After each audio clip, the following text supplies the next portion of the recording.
네, 지금부터 3부 시작하겠습니다. 새해 들어서 서울과 부산시장 재보궐 선거 도전을 준비하고 있는 예비 후보군들 만나보고 있는데요. 앞서 2부에서 나경원 전 국민의힘 의원 만나봤고요. 이번에는 우상호 민주당 의원 만나보겠습니다. 나와 계시죠? 네네, 안녕하세요. 네, 새해 복 많이 받으시고요. 네, 감사합니다. 자가격리가 어제 풀리셨다고요? 네, 어제 12시에 풀렸습니다. 어때 건강은 괜찮으신 거죠? 네, 오히려 한 열흘 이상 쉬니까 훨씬 더 씩씩해진 것 같습니다. 답답하지 않으시던가요? 자가격리. 네. 뭐 홈트하고 이런다는 어떤 영상 올리시고 했던데. 근데 그 자가격리 기간 중에 그냥 제 일상생활을 한번 공개를 해봤는데요. 네. 많은 분들이 재밌어 하셔서 또 같이 웃었습니다. 알겠습니다. 먼저 의원님께서는 일찌감치 이제 출마 선언을 하셨기 때문에 네. 아마 이 질문부터 드리는 게 맞을 것 같은데요. 경선에서 이기고 당당히 그 민주당 후보가 될 거라고 자신하세요? 네, 아무래도 그 제일 먼저 출마 선언을 한 이유는 아무래도 가장 잘 준비가 되어 있기 때문 아니겠습니까? 네. 그 정책 면에서도 잘 준비되어 있고요. 또 네. 조직도 상당히 탄탄하기 때문에 상당히 저는 뭐 이대로 제가 더 열심히 하면 네. 좋은 결과가 있을 거라고 기대합니다. 근데 제가 왜 이 질문을 드렸냐면 이제 당에서 경선 룰을 확정을 했던데 여성 가산점제를 유지를 하기로 했거든요. 네네. 저희가 엊그제 박영선 장관하고 인터뷰를 했는데 아마 출마를 하실 것 같아요. 이러면 네네. 박영선 장관이 좀 유리하지 않겠습니까? 글쎄 원래 이 가산점 제도라는 것은 이제 신인이라든가 좀 도와줘야 할 필요성이 있는 분들에게 그 용기를 북돋기 위해서 드리는 제도인데 네. 어떤 면에서 보면은 이제 지지도 1위를 달리고 또 장관님을 진행하고 이제 역임하고 계신 분에게 드리는 게 맞냐 이런 논란도 좀 있었습니다만 어쨌든 뭐 저한테는 불리해도 네. 여성들에게 좀 더 정치적 도전의 그 어떤 모멘텀을 더 주자는 취지로 도입된 제도이기 때문에 이번까지는 이렇게 시행을 하고 네.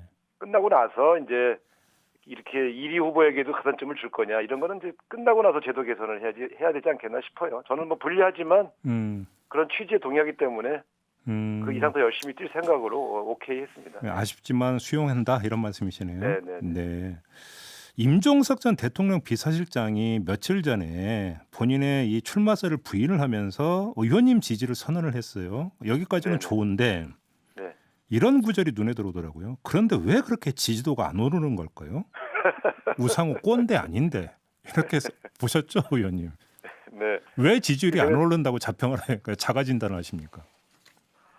아, 이게 이제 인지도가 낮아서 그만큼 이제 지지도가 낮다 이렇게 전문가들이 분석을 해주더라고요. 네. 그래서 뭐 다 잘 아시겠습니다만 한국 정치는 좀 소리 좀 지르고 막 싸우는 사람들이 원래 더 인기가 있지 않습니까? 그러게요. 예. 묵묵히 일 열심히 한 사람들이 잘 눈에 안 띄죠. 그러나 이 인지도라고 하는 것은 이제 본격적인 경선이 시작되면 네. 우리 지지층들이 이렇게 주목도가 높아지니까 예. 그때 우상호의 진가를 확인하시게 되면 지지율이 또 덩달아 상승하지 않겠느냐 이렇게 네. 저 분석을 하고 있습니다. 근데 지금 인지도가 낮다고 의원님께서 스스로 말씀하셨는데 사선이시고 실제로 제가 생각한 것보다 인지도가 낮더라고요. 아니 원내대표까지 지내셨잖아요. 원내대표를 지낸 것도 모르는 분들이 많더라고요. 특히 20, 30대에서는 이게 벌써 정치는 한 3, 4년만 지나도요. 예. 그 사람 뭐 했더라 이런 게 되는 거라서 제가 박근혜 대통령 탄핵할 때 원내대표라는 걸 기억하지 못하는 국민들이 한 40, 50% 돼요. 오, 그래요? 네. 정치는 조금만 지나면 잊혀지더라고요. 예. 열심히 지금 또 저를 선전하고 홍보하고 있습니다. 그러면 인지도를 높이기 위해서 앞으로 그러니까 발언을 세게 하실 계획이신 겁니까? 아니요, 그냥 제가 생각하는 정책 비전 계속 주장하고 예. 여러 현안에 대해서 목소리를 계속 내다 보면 예. 아, 우상호라는 사람이 저런 사람이구나 이렇게 예. 알게 되시죠, 뭐. 알겠습니다. 지금 현안 말씀하셨으니까 그러니까 얼마 전에 이낙연 대표가 이제 사면 카드 꺼냈을 때 이제 강하게 비판을 하셨거든요. 네네. 그런데 어제 이제 문재인 대통령은 또 마음속에 통합을 거론을 했어요. 그래서 사면을 염두에 둔 발언 아니냐는 해석이 나오던데 이건 어떻게 받아들이세요? 통합의 방법론에 뭐 사면만 있는 것은 아니죠. 네. 여러 측면들이 이제 존재한다고 볼 수 있겠습니다. 근데 저는 다만 사면할 수 있는데요. 네. 사면의 당사자나 그 사면의 그 대상자인 그 두 대통령의 측근들이 예. 야 잡아간 사람이 저 반성을 해야지 왜 잡혀간 사람이 반성하냐 이런 식으로 접근하면 이건 통합이 안 되지 않습니까? 네, 저희 인터뷰에서 이재호 전 의원이 그렇게 이야기를 했어요. 네네. 그러니까 저거 듣다가 아니 뭐 용서를 바란다까지는 아니더라도 최소한 사면 조치는 국민들이 동의해 주셔야 되는데 네. 저렇게 뻔뻔한 자세로 나오면 국민들이 어떻게 그 감옥에서 풀어주라고 하시겠어요. 그래서 저는 예. 뭐 저희 진영을 지지해달라는 것은 아니지만 통합에는 그런 국민들의 동의를 받기 위한 최소한의 반성의 모습은 있어야 되는 게 아니냐 그런 취지로 네. 말씀을 드린 것이죠. 네. 근데 그 반성이라고 하는 게 뭐 측근이 중요한 게 아니라 그 본인들이 중요한 거 아닙니까? 그러니까 본인들이 입장을 표명을 해달라 했는데 측근들이 반발하니까 네. 아니 김종인 국민의힘 비대위원장은 사과를 했는데 당사자와 당사자 측근들은 오히려 반발하는 거 아니야? 이제 이런 의심이 생긴 것이죠. 예. 그래서 통합하려고 하는 것은 대통령께서 손을 내밀면 그쪽 진영에서도 손을 잡아주셔야 통합이 되는 거 아니겠어요? 네. 근데 통합하려고 손을 내미는데 손을 뿌리치거나 오히려 화를 내시면 그게 오히려 분열이 되는 것이죠. 오히려 저렇게 나오면 네. 그런 전제 조건이 있다 이런 말씀을 시작한 겁니다. 그럼 저렇게 나오면 사면 해주고 싶어도 못 해준다 이런 말씀이시네요. 국민들께서 그걸 용납하시겠냐 이거죠. 사실은 뭐 적어도 이게 국민들의 60% 이상은 찬성을 해주셔야 되는 거 아니겠어요? 예. 지금은 찬반이 팽팽하지 않습니까? 예. 그러면 어떻게 전망을 하세요? 그러니까 문재인 대통령 이제 신년 기자회견이 열리지 않겠습니까? 이 자리에서 사면 이야기를 그 명시적으로 그 대통령이 할 거라고 생각을 하세요? 어떻게 보십니까? 그거는 뭐 대통령의 권한이고 대통령께서 어떻게 하실지를 제가 예측하기는 좀 어렵죠. 그래요. 네, 사면권은 어쨌든 대통령의 권한 아니겠습니까? 예. 아무튼 그 제일 먼저 출마 선언을 해서 그만큼 정책도 준비를 많이 하셨다고 했는데 킬러 컨텐츠가 어떤 겁니까? 지금은 사실은 제일 큰 문제는 코로나 위기 극복 아니겠어요? 예. 지금 뭐 이번 선거에 저는 아주 가장 큰 관건은 코로나 위기 극복에 누가 적임자냐 하면 이 문제라고 보는데요. 네. 아무래도 지금은 어느 사람이 서울시장이 되든 코로나 위기 극복 대책이 제일 중요할 것 같습니다. 저는 전 시민에게 백신을 무료 공급해서 네. 하루빨리 서울 시민들이 집단 면역을 갖추도록 만들어야 되겠다. 이게 가장 큰 첫 번째 절박한 과제죠. 예. 두 번째는 이제 부동산 문제 해결을 위해서 약 16만 호의 공공주택을 보급하겠다 이런 이제 그 대책을 지금 내놓고 있습니다. 네. 근데 전 서울 시민에게 백신을 무료 공급하는 것은 그러니까 시장이 그러니까 하고 싶다고 해서 될 수 있는 성질의 문제는 아니지 않습니까? 그거는? 이건 시장이 열심히 노력해서 할 수 있는 일이죠. 아니 그러니까 정부 백신 이제 국가가 확보한 백신이 있고요. 네. 그게 좀 부족하다 싶으면 별도로 서울시도 구매할 수 있는 거죠. 서울시 왜냐하면 제약회사가 뭐 국가에게만 판매한다 이렇게 되는 건 아니니까요. 서울시가 그럼 만약에 시장이 된다면 서울시 차원에서 별도 구매를 하겠다 이런 말씀이신 겁니까? 그러니까 부족하면 별도라도 구매를 해야죠. 뭐. 그래요? 네. 그게 왜 어렵습니까? 제약회사는 어느 누구든지 접촉해서 구매할 수 있는 거죠. 그래요. 알겠습니다. 지금 4차 재난지원금 이야기가 나오던데 이건 어떻게 보세요? 글쎄 저는 이제 이 4차 재난지원금의 성격이 분명해야 됩니다. 뭐냐면 네. 코로나 위기가 일정하게 코로나가 잡혀서 본격적인 경제 회생의 마중물로 재난지원금을 지급하자고 하면 저는 찬성입니다. 그러니까 선별이냐 보편이냐 이건 그때 가서 그 효과를 판단하면 될 문제지 이건 이념의 문제는 아니라고 보고요. 네. 근데 이제 과연 지금이 그 시점이냐?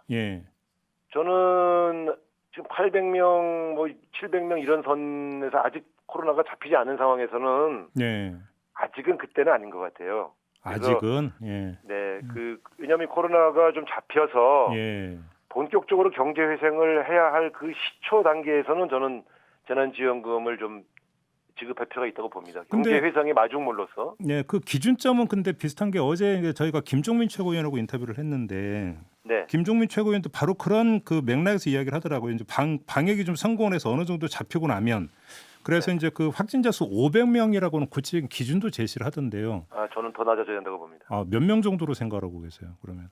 뭐 몇 명이라고 딱 정하는 것보다도요. 우리가 지금 2.5단계에서 내려가고 있지 못한데 적어도 경제 활동이 전 자영업이 다 오픈돼서 돌아가기 시작할 때 돈을 풀어야 되는 거 아니겠어요? 어차피 가게들이 문을 못 열고 장사를 못하는 조건에서 돈을 푼다고 해서 자영업이 살아나는 건 아니니까요. 그런 측면에서 저는 500명도 너무 많은 것 같은데요. 왜냐하면 그게 4차 대유행으로 갈 수도 있는 인원이기 때문에 확실하게 치료제 보급되고 백신 보급되면서 확실하게 낮춰져서 이제는 경제를 전면적으로 회생시키자라고 하는 정도의 시기에 이 자금을 투입해야 된다고 생각합니다. 저는 아직은 조금 이른 게 아니냐 이렇게 보고 있습니다. 그러니까 지금 이 논의를 하시는 분들은 2, 3월쯤에는 코로나가 잡힌다는 기대가 있는 것이죠. 네. 조금 더 지켜보고 논의해도 늦지 않다. 저는 이렇게 생각합니다. 근데 여기서 좀 정리가 필요한데요, 위원님. 답변을 좀 주세요. 네. 뭐 어떤 게 있냐면 네. 전 국민에게 재난지원금을 지급한 적 있지 않습니까? 네네. 그리고 나서 이제 논란이 빚어진 게 이게 정말로 효과가 있는 거냐, 경제적 효과가, 소비진적 효과가 있는 거냐를 가지고 이야기를 할 때 정부와 여당 일각에서 생각보다 별로 없다라는 주장이 나온 바가 있어요.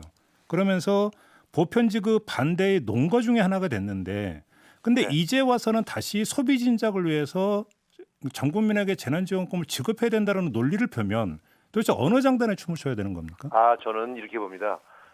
효과가 없었다고 하는 게 아니고 예. 기대만큼 효과가 크지 않았다. 이렇게 얘기하시는 분들이 계시죠. 네. 그럼 그분들의 기대가 워낙 컸던 거죠. 근데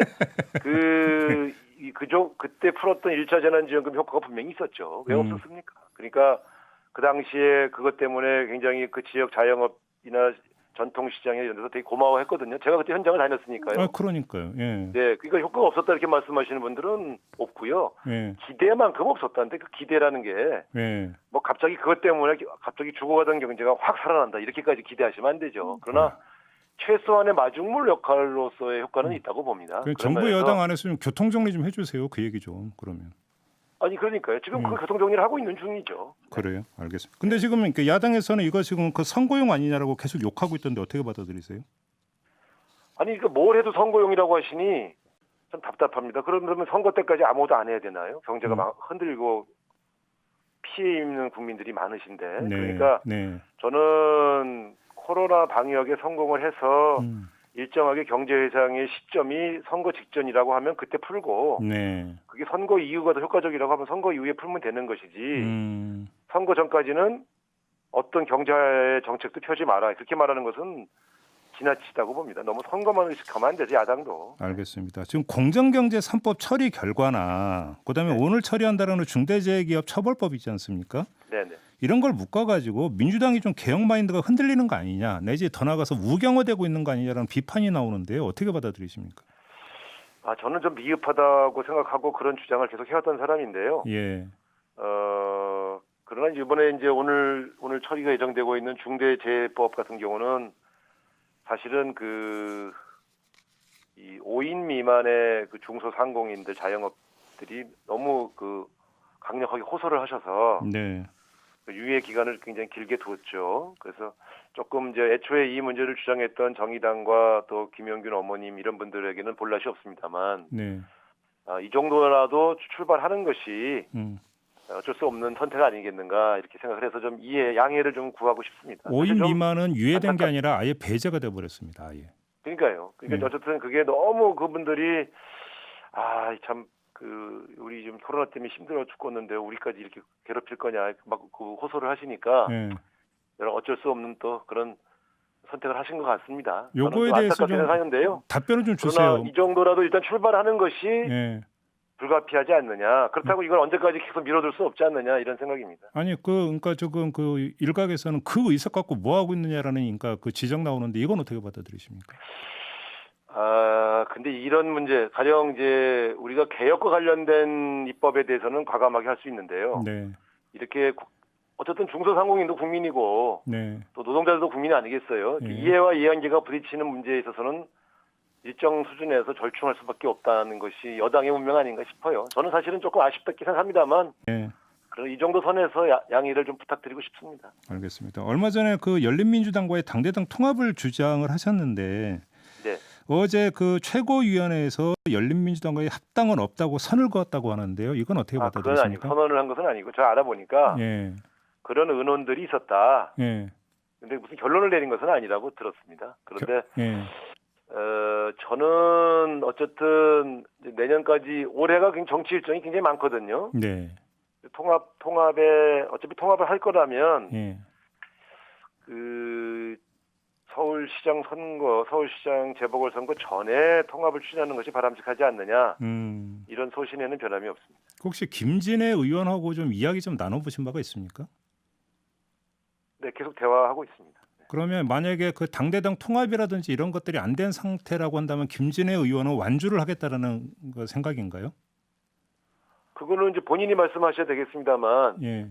우리 세력이 힘을 합해야 한다고는 큰 대의에 대해서는 동의하시는 것으로 저는 전해 듣고 있습니다. 그러면 통합이 그러니까 설령 이루어지지 않더라도 후보 단일화는 가능하다고 이렇게 확신을 하시는 저는 거고요. 가능하다고 보고 또 추진해야 된다고 봅니다. 그러나 가장 좋은 답은 통합이고요. 네.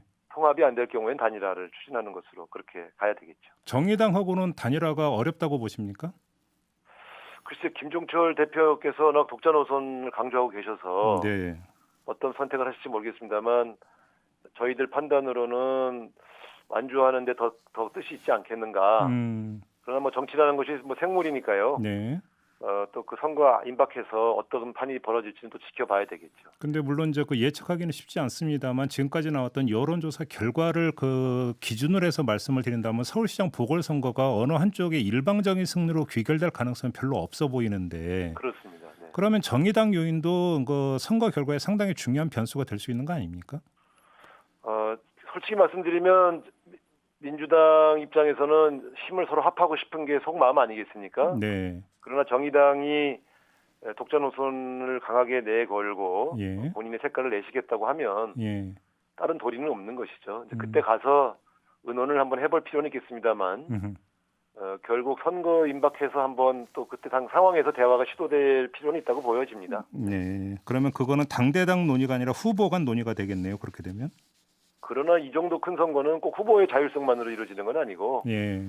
당 지도부와 당원들의 의견들을 충분히 듣지 않겠습니까? 네, 네. 결국은 여론의 향배에 달려 있다. 저는 그렇게 보고 있죠. 알겠습니다. 자, 말씀 여기까지 들을게요. 고맙습니다, 의원님. 네, 감사합니다. 네, 지금까지 우상호 민주당 의원이었습니다.